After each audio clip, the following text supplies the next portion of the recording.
Good afternoon, friends. Good afternoon.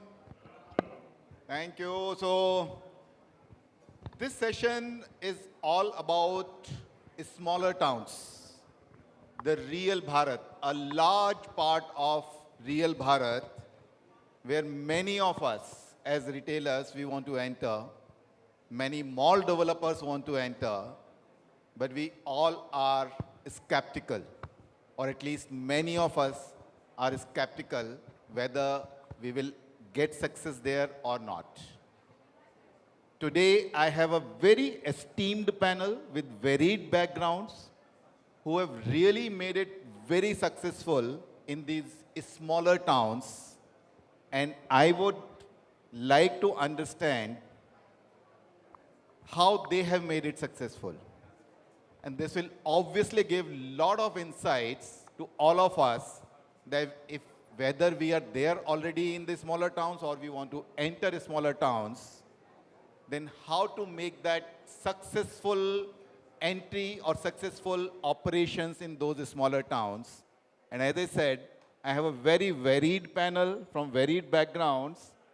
We have retailers, we have developer, we have consultant, Knight Frank also, to understand that how these smaller towns are doing. So let me start with the retailer first, and let me go to Anupam, you first. So Anupam, when you decide to enter a smaller town, what are the factors that you keep in mind? And how do you want to expand into particular regions? Are there any particular factors that you consider for expansion there? And the second part of this question I would like to ask you, because most of us would be interested to understand that when you enter that smaller town, what are the strategy that you follow that you ensure that the stores that you've opened there of Liberty Shoes, then how do you make them successful? How do you achieve the full potential of those stores? Sure. So thank you, Rajesh, and interesting question. So definitely at Liberty, we started entering the tier 2 towns way back about 5-7 years back, and the markets were very exciting when we felt that the tier 1 towns, the rentals were very expensive, and a lot of people were coming from small towns. So we did a mix of expansion of company-owned stores and the franchise stores put together. A lot of the franchise stores which opened on the high streets were relatively more successful, we saw, compared to some of the company flagship stores which we opened in the malls. The learnings were that in tier 2, we personally felt that at the time we entered, high streets did much better. And in malls, we always had a struggle because the malls were not so large and not so well maintained. And while we opened a very interesting look and feel so that the consumer will get the same experience what they would get in the metro town, but somehow the convenience and the high street worked better. At Liberty, we were expanding in most of the towns where the population was above 5 lakh people and they had potential to spend. We are good value for money. We would not say we are less expensive or very premium, but we are right in the middle. And the consumer set which we were getting with the right neighbors was something which is helpful. At the same time, we realized that a local franchise model in tier 2 or even when we go to tier 3 was working out better because the person had their own connect to do. When it came to the company stores, managing people was a little bit of a challenge. Managing discipline was a challenge. But definitely things have evolved now, and we are now looking at company expanding because the mall infrastructure is becoming better and there are a lot more conveniences which are coming our way. And I hope the market is looking very exciting in tier 2 and tier 3. A lot of convenience and home shopping, which is further adding it up. A lot of people want to shop in their own area rather than travel to different towns. So the expansion of the for Liberty is looking very interesting in tier 2 and tier 3. That's interesting. You gave one very interesting insight, Anupam, when you said that for you, high streets work better than the malls because maybe because of the lack of infrastructure or whatever it is. But tell me, it's very interesting and very different from metro cities. What we keep hearing is that normally people in metro cities or bigger towns, they would like to go to a mall because they don't have parking problems. The weather conditions are very conducive because it's an air-conditioned environment. then they get entertainment, shopping, food and beverage, all under one roof. But is these kind of things, they don't impact your tier 2 towns, or what is the reason that high streets work better than the malls? One you said is because the malls are not as big, they don't have the right kind of infrastructure, which I will ask Deepak subsequently. However, from your perspective, why do high streets work better? And why do customers not like to have an air-conditioned environment, no parking problems? I don't know whether there are parking problems in tier 2, but suppose there are no parking problems. And weather. In India, weather is a biggest problem for most of us because there is so much of dust, there is so much of heat, and it's extreme cold also in northern part of the country. So why do you think that high streets work better for you? I would like to put 2 or 3 points there. I think the tier 2 and tier 3 are price sensitive markets. There's a normal perception that the malls become more expensive. So the moment it is high street, they feel it is accessible. And also, they can just park outside the shop.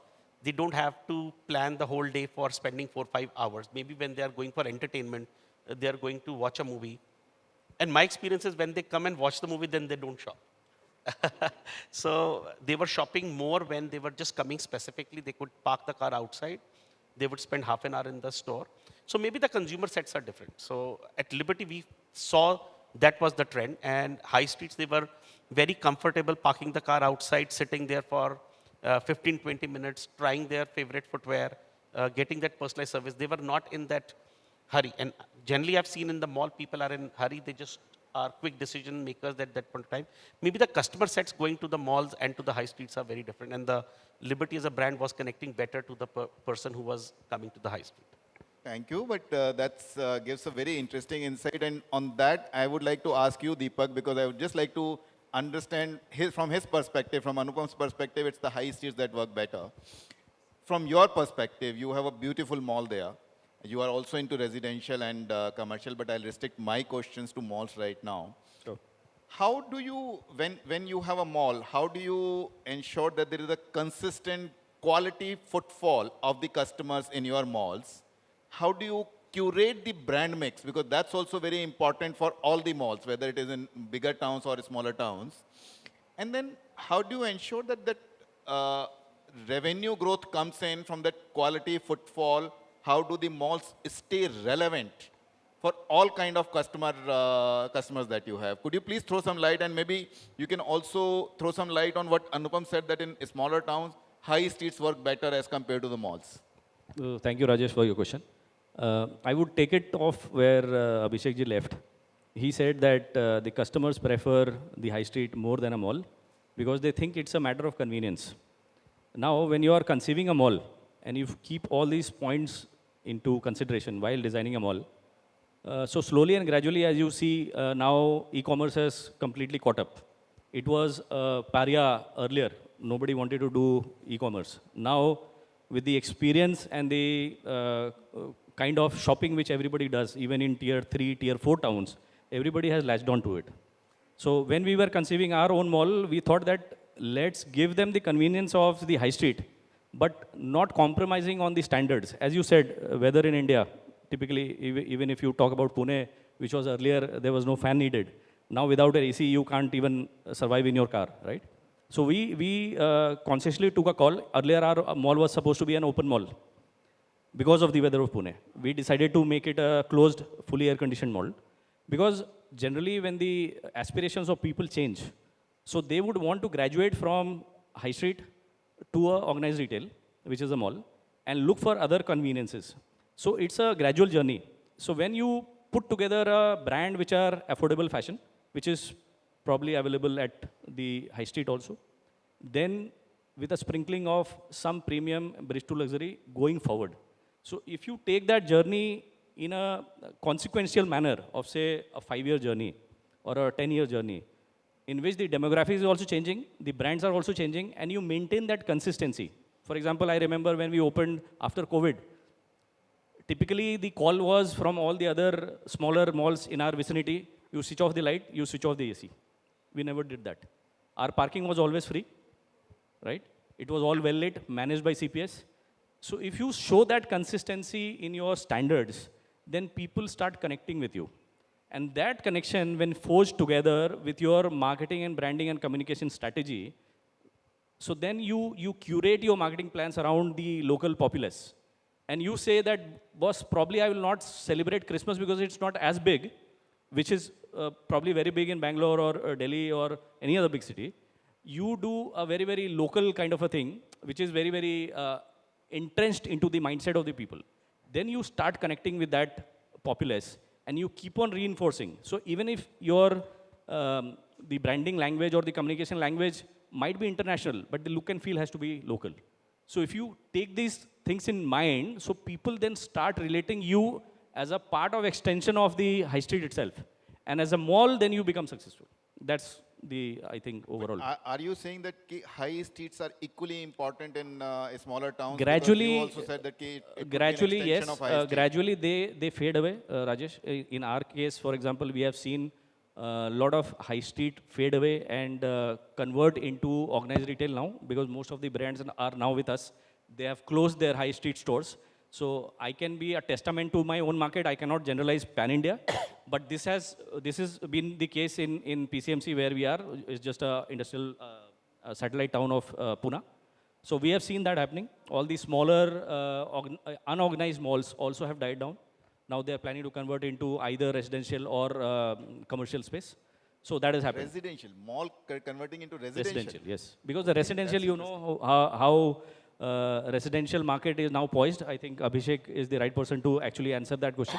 But the per square feet returns which you are probably getting into residential today, and if you don't want to hold on to the land, then you would do residential with your eyes closed in today's scenario. So you bring down the entire structure and then rebuild it? It's just a question of putting dynamite. That's it. Okay. Okay, that's interesting. That's very interesting. I might come back to you later, Sure, Deepak, if Rajesh. time permit, but I would like to go to a completely different category. I think all of us love going to cinemas now. We used to hear that OTT platforms have stopped the footfalls. Now people don't want to go to cinema halls to watch movies. But of late, what we see that if there is a good movie, of course, that's a precondition. If there is a good movie, then cinema halls are jam-packed. But what I want to understand from you, Tushar, Dhishoom Cinemas apparently is doing wonderfully well. The name itself sounds so exciting to me whenever I speak it or whenever I think of it. You have decided to be into smaller towns only, so-called smaller towns, although there is a lot of aspiration in that customer base. There is a lot of business also, I believe, in that customer base. But what is your reason of going only into those smaller towns instead of choosing the big cities? I think it is a matter of time. It is just an entry point, and you looked at some blue sky, catchments. Ayodhya is 30 lakh, 35 lakh population, did not have a multiplex, had a Tanishq store, had a Domino's store. Similarly, Jhunjhunu, similarly, Badaयूं, similarly, many more like that. So it makes sense like that to get into those locations and build from there. I'm very bullish on India and its growth. First few years, first few months can be difficult because at times generations have not gone to movies. The families have not gone to movies. Because men travel, they would indulge themselves. So a woman or a child will not go to a cinema hall which does not have a great toilet. Which is true for even metros, I would say. Like that's an important requirement anyway. So I have heard people saying that I'm bringing my grandson for his first film. Or I have come back after 15 years to watch a movie. So that is a big of a... so it takes a little while to catch up in that sense. Your second question was on OTT. I think any badly made food or movie or a book will never be consumed. That is so true for the films as well. Our success ratio is not more than 5 to 6%, which is also true for books, which is also true for restaurants, etc. That is the category itself. But you give them a good film and people just throng the cinemas. And in our space, what we do is, for example, Jhunjhunu does not have a single good restaurant for a family to go there and eat. So from very inception, our lobbies were quasi-restaurants for people to come in without buying tickets and can consume, Indian, Asian food, etc. Like I was telling you that a small town, we are serving Lavazza coffee. Oh, okay. So there is an aspiration. You have to also, give people something, ensure a price point is right, do the testing, be patient with it, and then it just slowly, slowly picks up. So, but are you saying that because of all these things, of course, in a year, if we look at it on a yearly basis, some movies will be good movies, some movies might not be so good. So, but on an yearly basis, are these cinema halls that you run, are they successful? In terms of top line and bottom line, if I go actually into the numbers. So my average ticket price is equivalent or more than PVR's ATP on the portfolio basis. Wow. And we have to do that also for a reason that you want to filter a certain kind of audience to not come to your cinema. And our capacities are fairly small. So keeping that in mind, we do that. So that is not a problem. Seasonality is part of our business. We've had a horrid year till now. And, one or two films which have worked. But I think our post-COVID impact on Hindi cinemas is almost going away. Hopefully, I think 5th December will be a film which can be India's largest film ever. Oh, That is Pushpa. okay. Yeah, so that's where we are. Thank you. No, but tell me, so why I wanted to ask you this question is because it's linked to my second question about the competitive landscape. If smaller towns offer so much of opportunity, what is the competitive landscape you have in those smaller towns and why these big cinemas or so-called big cinema names, they wouldn't enter into those smaller towns as well?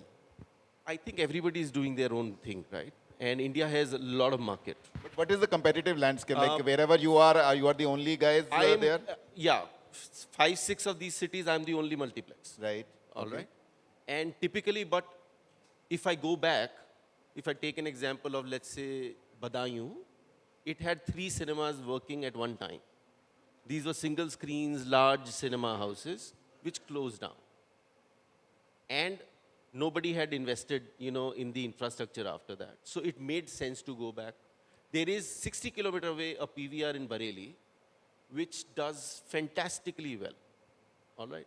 So, you'll need to go through proxies of what you will do and look at trade density and where you would go and why you would go in those places. So even in smaller towns, the audience that is coming, they're aspirational that they want to have good look and feel, good modern amenities, and then it becomes successful? See, सस्ता है और सुंदर नहीं है नहीं चलेगा. Okay. सुंदर तो करना ही पड़ेगा आप. But महंगा भी चलेगा. महंगा नहीं. Because I you think said your her average आदमी ticket एक size is... वैल्यू को सब्सक्राइब करता है. Yeah. और वो वैल्यू अगर आप दे पाएंगे किसी को, people will come to you for that. That's interesting. That's actually true. I would say I completely agree with you on that. And with that, I would go to you, Rajiv. Rajiv, Reliance. I think you are present in all kind of formats across India, all cities, whether big cities, the smaller cities. So many number of brands. I am sure that you also wouldn't remember how many brands you have or how many retail formats you have. Would it not be difficult for you, like when you decide to expand further for any brand or any retail format, between a big city or a smaller city, how do you decide that where do you want to expand more? Let's say in a smaller city vis-a-vis a bigger city, how do you decide to expand? First of all, this is first part of my question, then I'll ask you other questions. Thank you, Rajesh. So when we talk about tier 2, tier 3 cities, we mean all the district headquarters, which are a lakh plus. There are smaller ones, Chiploon, which are 55, but then largely district headquarters are lakh plus, and larger ones are about 4.5 lakhs. So today, the internet exposure, social media is so high that everything that you see that happens in a big city, that is actually seen across India, and people are asking that we want the same things. So the market has expanded, though we don't know. Secondly is that we look at a first mover advantage. That if we look at a big city, what happens in a metro is rentals are high, And if we have to expand, then we have to move to a developing catchment in a metro where the rentals will be high, but we are not going to get that kind of a business, which means our ROI is going to take a while to make it EBITDA positive. But while you enter a smaller city, tier 2, tier 3, there the market is ready. The market is waiting for us, and we have a first mover advantage. How do we decide? That's a good question. So yeah, there are various factors that we look at. Typically, first would be that what is the income of the entire city? What's the source of income? By source, I mean, is it an agricultural belt that, farming, and that's where the money comes in?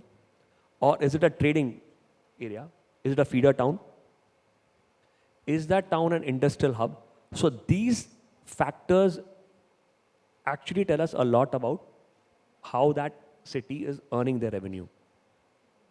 Then there are other factors like presence of banks and which kind of banks and automobile showrooms and schools and colleges. So this gives us an indication about how that city is performing. Then every city has got local retailers.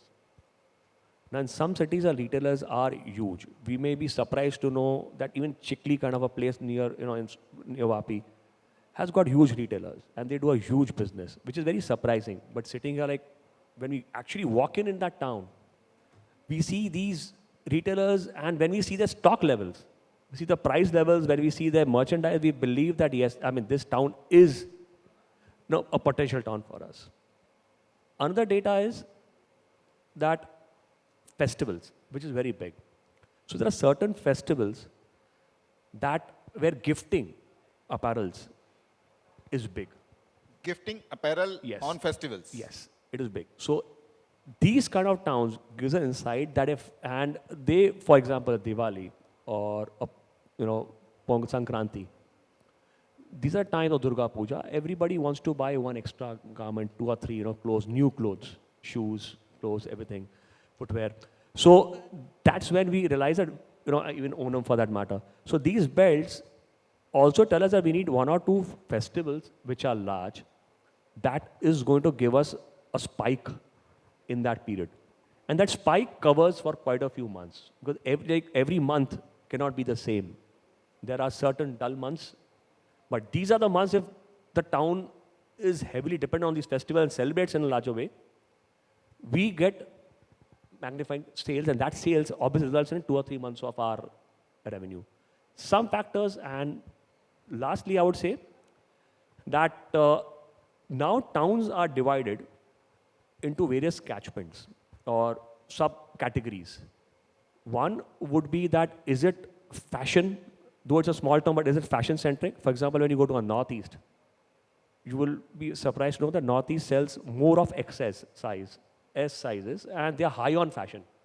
So you really cannot take an ethnic over there or a low fashion brand over there.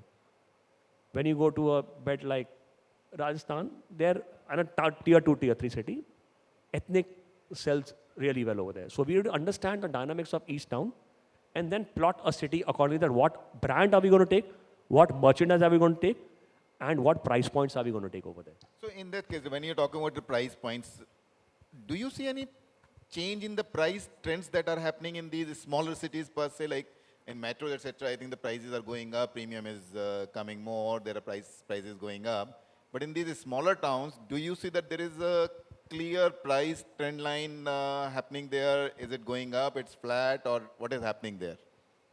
So after COVID, India has seen something of a K-shaped curve. By K, what we mean is that the middle class has said that zindagi na milegi dobara, and they want to, go for the higher brands. That's typically in a metro. And then certain class says that I need to save money. I don't know what's going to happen. So they have gone down the curve. And if you look at the small town, they have gone down the curve. Small town, the more you go as far as lower in the population, they get more price conscious, more price sensitive. So what we see as a sub 1,000 comes down to around 700, comes down to around 500. T-shirts, have to be like, again, affordable. Because a large part also who come to a mall or come to a shopping center or come to a store are also teenagers, where their pockets are not so high that or big that they can afford a, you know. So the wallet share definitely in a small town are price sensitive. We need to actually look at brands that we take and the price points that we take have to be price sensitive. Okay, that's interesting. But this trend that you say that they're becoming more price conscious, is it a short-term phenomena, or you think that in the longer run also that the aspirations will come back maybe because of the inflation today? They're cutting down on their buying and discretionary purchase. But do you think that on the longer run, the aspirations will come back and the trend line will go up in terms of pricing? Yeah, so what we see, Rajesh, here is that a couple of years this will continue, but then once these tier 2, tier 3 get used to brands, see, till now they had a large exposure of private label, their own mom and pop stores around. And if the rich people over there wanted to shop, they would obviously get, travel to the nearest town, nearest A city, you can say. But the locals here would travel in a two-wheeler and shop in the local market. So the availability of a local market would be a price-sensitive market. But once these brands come in with a slightly higher price point, but then giving them a different fashion, a different quality, different styles, definitely over the years, this will start gradually, going up. And you will see that maybe 3 years or 4 years down the line, the demand for slightly higher price points will come in. Okay. But there will be a gradual curve going up as we go along the fashion way forward. Perfect. Abhishek, I will ask this question from you. You are representing Knight Frank, which is more of an advisory consulting firm. So what I want to understand that when we talk about smaller towns, on one hand, clearly smaller towns offer huge opportunity. On the other hand, there are infrastructure problems. There is a problem of having good quality target audience for many retailers. If there is a new market, new segment, then how do you convince or how do you advise your clients to open maybe a mall there or the retailers to go there and start having a store there? What are your drivers? How do you convince your clients? Thanks, Rajesh, for the question. So being a consulting firm, we have the privilege of dealing with both the parties here, developer as well as the brand. So I'll talk from the brand perspective first. So when any brand come to us and they want to open a store in a tier 2 or a tier 3 city, there are only two words that we say them. One is the yield. Sorry? The yield. Okay. The yield, the most important. Everything boils down to money only. And then the capex. So the capex invested, what we have observed in the past 5 years or 6 years or so, the capex invested by the retailer in tier 2 or tier 3 city is lesser vis-a-vis a tier 1 city, which is for obvious reasons. And there, the rental that they pay there in tier 2 and tier 3 city is also very less vis-a-vis tier 1 city. So and surprisingly for everyone, the money that tier 2, tier 3 or maybe tier 4 city today have is something like we call them aspirational buyers. The word that you use, aspirational. Bangalore, Delhi, Bombay, they have graduated from a John Miller to a Zara and now to a Paul Smith. But there are cities like, a Tumkur, I don't know whether people have heard this city or not. Tumkur or a Nasik or say Hubli or these cities. People are aspirational to buy brand now because the transition has happened from a local retailer to a national retailer. So it's for us, it's very easy to tell them that your rental yield or the money that you spend vis-a-vis the money you make is much easier and higher than tier 1 city. And there are so many aspirational buyers that you have to cater to. The TG is very high. Sorry, I will just stop here. When you say that the money that you make is much higher in terms of you're saying that as compared to the OPEX and the CAPEX that you have, and the then CAPEX. you see it in the proportion of vis-a-vis, let's say, a bigger town or a metro city, then you have better margins there. Yes. Okay. Yes. Okay. And then coming to the developer perspective, it's very simple for developer because if the developer is in, for example, I'll take an example of Hubli, a place, Hubli in South India. So if he wants to make a mall, the simplest and the easiest thumb rule that we call it. It has to be closer to a railway station. Railway station. Yeah. Okay. It has to be That's closer. interesting. Can you just expand into that? Yeah, sure, I sure. find it So interesting. any tier 2 city that you pick, Rajesh, today, and that you see, so that mall, I won't call it a mall also. Any tier 2 city will first get a neighborhood mall, which will be in the size of 1.75 lakh to 2.5 lakh square feet. And it's any city that you take. It has been a practice and a pattern. The first, these kind of mall will come. And then once these malls start performing, then you have likes of bigger developers, be a Brigade, Phoenix or Prestige, they will come up with their mall. And the reason for that is the accessibility towards, so any city has CBD, Yeah.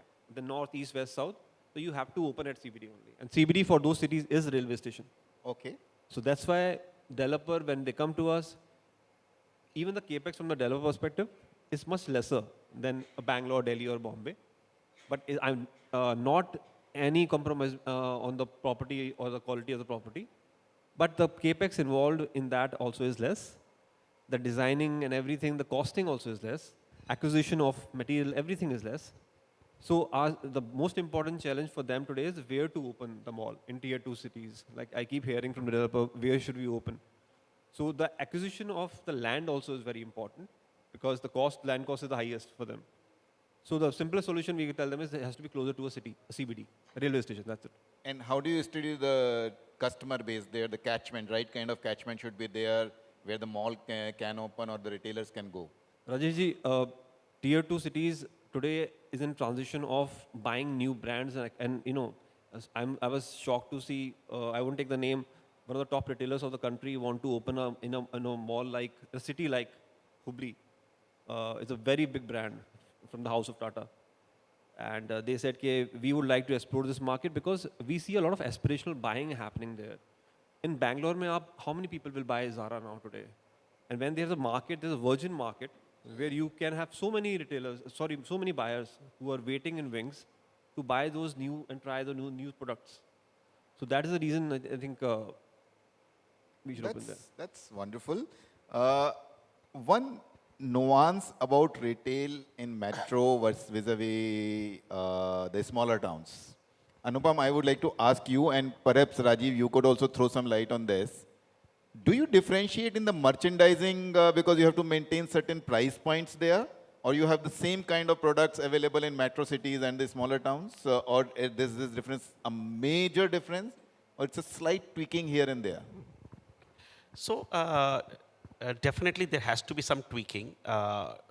Definitely, like I heard, each town has a specific set of customer set and the fashion sense what they belong to, traditional or modern or sports or ethnic.